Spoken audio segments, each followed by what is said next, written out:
There are many iconic spots in snow culture.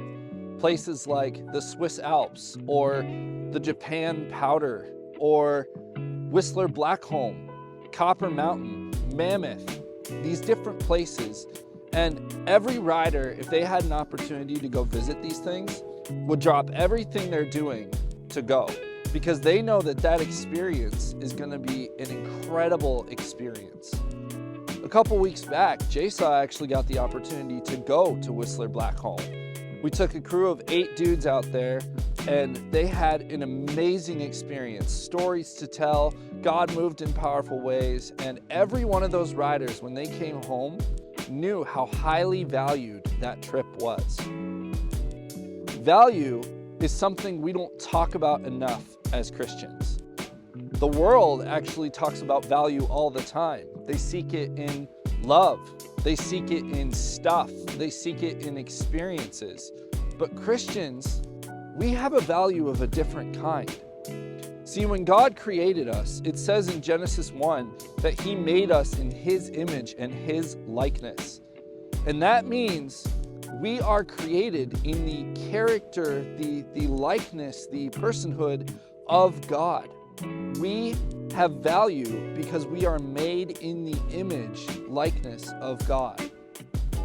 David understood this, David the psalmist, and in Psalm 139, he wrote about it.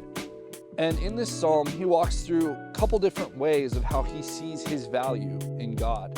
And I want to read to you from verses 13 and 14. For you created my innermost being.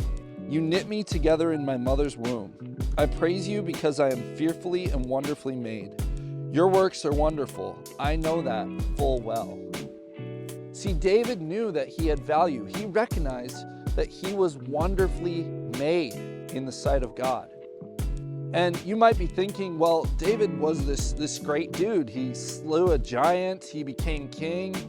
But did you know that David was a murderer? Did you know that David was an adulterer? He slept with a married woman who was not his wife. Did you know that David was a coward?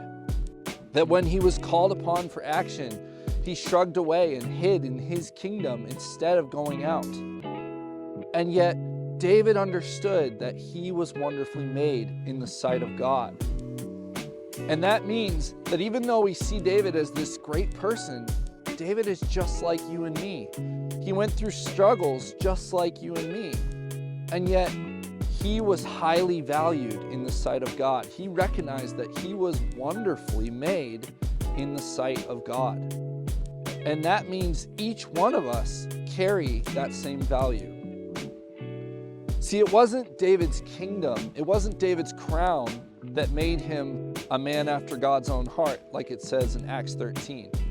It was because David understood who he was in God. He understood his value. He understood why God made him the way he did, that he was fearfully and wonderfully made. Jesus knew this too.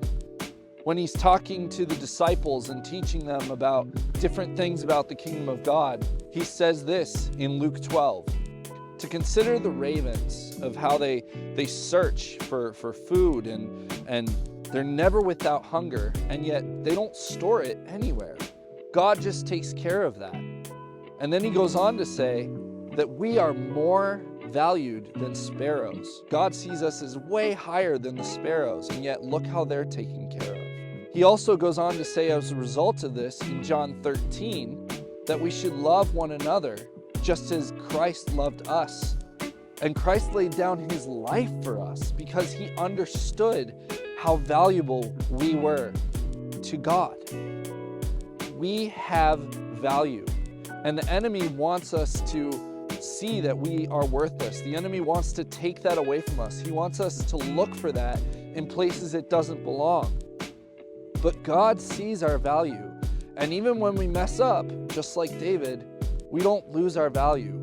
Even when we feel worthless, we don't lose our value. In God, he has made us wonderfully made. So I want to challenge you guys to go back and read Psalm 139 and every place where David talks about himself, where it's an I, me, or my statement, Replace that with your name and read it as if God is speaking to you, so you can know your worth. You can know that God sees you as valued because you are wonderfully made in His sight.